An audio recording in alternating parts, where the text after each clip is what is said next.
Salam Bapak Ibu, saudara-saudari sekalian dimanapun berada. Selamat pagi bagi kita semua. Hari ini yang menjadi renungan kita ialah memuliakan Tuhan. Terambil dari Mazmur 105 ayat yang pertama. Demikian bunyi firman Tuhan.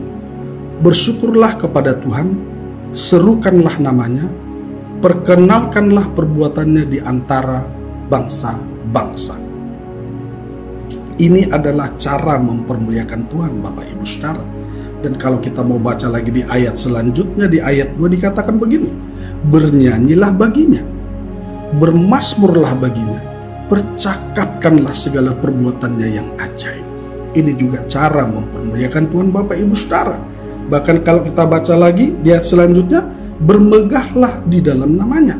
Yang kudus biarlah bersuka hati orang-orang yang mencari Tuhan. Ayat selanjutnya, carilah Tuhan dan kekuatannya, carilah wajahnya selalu, ingatlah perbuatan-perbuatan ajaib yang dilakukannya, mujizat-mujizatnya, dan penghukuman-penghukuman yang diucapkannya. Ada banyak hal yang dapat kita lakukan sebagai bentuk daripada kita mempermuliakan Tuhan.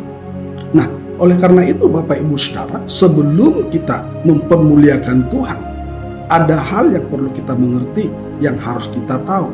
Mengapa kita harus mempermuliakan Tuhan? Apa dasar kita mempermuliakan Tuhan? Bapak Ibu Saudara, di ayat selanjutnya dijelaskan di sana Bapak Ibu, di ayat yang ke-7. Begini firman Tuhan, dialah Tuhan Allah kita, di seluruh bumi berlaku penghukumannya. Yang pertama Bapak Ibu Saudara, mengapa kita mempermuliakan Tuhan? Karena dialah Tuhan Allah kita. Karena dialah Tuhan Allah kita, makanya kita mempermuliakan Dia Bapak Ibu Saudara. Selanjutnya, di seluruh bumi berlaku penghukumannya. Di seluruh bumi berlaku penghukumannya. Orang yang mampu menghukum adalah orang yang memiliki kuasa, orang yang memiliki otoritas Bapak Ibu Saudara. Ya, tidak mungkin orang dapat menghukum kalau dia bukan orang yang memiliki kuasa, memiliki otoritas Bapak Ibu Saudara. Oleh karena itu dapat dikatakan di sini bahwa dialah Tuhan Allah kita di seluruh bumi yang berkuasa. Jadi Allah yang kita sembah, Allah yang kita percaya itu adalah Allah yang berkuasa atas seluruh bumi, atas seluruh hidup manusia, atas hidup saya dan saudara. Itu sebabnya kita mempermuliakan Tuhan.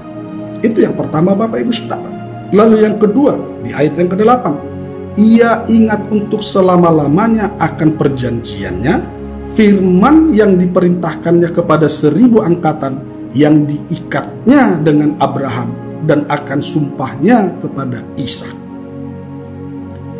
Kalau kita baca di ayat 10, diadakannya hal itu menjadi ketetapan bagi Yakub, menjadi perjanjian kekal bagi Israel. Bapak Ibu Saudara, jadi begini, Allah yang disembah oleh Abraham adalah Allah yang telah memilihnya dan Allah yang telah memberikan perjanjiannya. Abraham dipilih dan menerima perjanjian yang kekal. Perjanjian yang kekal itu apa Bapak Ibu Saudara? Bahwa Allah akan membawa Abraham ke tanah perjanjian Allah. Dan oleh keturunannya semua bangsa akan mendapat berkat. Berkat apa Bapak Ibu Saudara? Berkat keselamatan Bapak Ibu Saudara. Perjanjian Allah kepada Abraham itu bukanlah hanya perjanjian yang hanya diucapkan tapi tidak digenapi. Tapi terbukti Bapak Ibu Saudara, apa yang diucapkan Allah sebagai perjanjiannya kepada Abraham itu digenapi. Musa dipilih Tuhan untuk membawa bangsa Israel keluar dari tanah Mesir. Musa membawa mereka, memang Musa tidak sampai ke tanah Kanaan itu, tapi Musa diizinkan Tuhan untuk memandang tanah perjanjian itu. Dan dilanjutkan oleh Yosua. Yosua membawa bangsa Israel masuk ke dalam tanah perjanjian itu. Artinya apa Bapak Ibu Saudara? Apa yang dijanjikan oleh Allah itu benar-benar digenapi. Tanah perjanjian yang akan diberikan benar-benar tergenapi. Bahkan oleh keturunan Abraham semua bangsa menerima berkat keselamatan, itu pun digenapi Bapak Ibu Saudara. Siapa keturunan Abraham yang olehnya semua bangsa menerima keselamatan? Yaitu Yesus Kristus Tuhan. Itu sebabnya di dalam Matius pasal yang pertama dikatakan silsilah Yesus Kristus, ya, Yesus anak Daud, anak Abraham. Itu untuk menunjukkan bahwa apa yang dijanjikan Allah kepada Abraham itu digenapi, Bapak Ibu Saudara. Itu sebabnya saya dan saudara, setiap orang yang percaya kepada Yesus Kristus Tuhan, menerima berkat keselamatan. Setiap orang yang percaya kepada Yesus Kristus Tuhan tidak binasa, beroleh hidup yang kekal. Ini menjadi perjanjian yang kekal, dan itu digenapi bagi Abraham.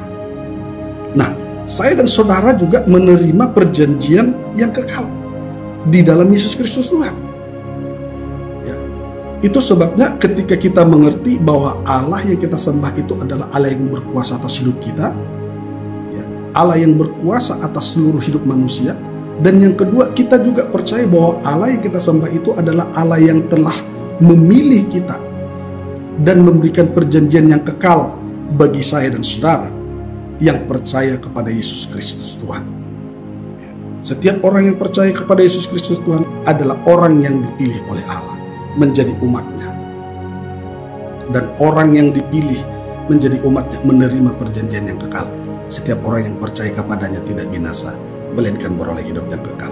Hidupnya diubahkan, tadinya anak setan menjadi anak Allah. Tadinya terpisah dengan Allah, sekarang disertai oleh Allah lewat Rohnya tinggal di dalam hidup kita senantiasa. Bahkan ketika akhir hidup kita, ketika kita mati, firman Tuhan berkata, akulah kebangkitan dari hidup. Setiap orang yang percaya kepadaku akan hidup walaupun mereka sudah mati. Mereka akan dibangkitkan dan diberikan tempat yang mulia di surga yang kekal. Itulah perjanjian yang kekal bagi setiap kita yang percaya kepada Yesus Kristus Tuhan. Itulah sebabnya kita mempermuliakan Tuhan. Nah, setelah kita tahu siapa Tuhan yang kita sembah dan apa yang telah diperbuatnya kepada kita, maka kita bersyukur sebagai bukti daripada kita ingin mempermuliakan Tuhan. Ingin mempermuliakan Tuhan yang telah memilih saya dan saudara dan yang telah memberi perjanjian yang kekal bagi setiap kita yang percaya kepada Yesus Kristus Tuhan. Bersyukur, menyerukan namanya, memperkenalkan perbuatannya, bernyanyi, bermazmur, mempercakapkan segala perbuatannya, bermegah di dalam namanya, bersuka hati mencari Tuhan, dan mengingat segala perbuatannya, bahkan berpegang teguh pada setiap perjanjian dan ajarannya dalam hidup saya dan saudara. Itu adalah bagian daripada kita mempermuliakan Tuhan. Cara kita mempermuliakan Tuhan.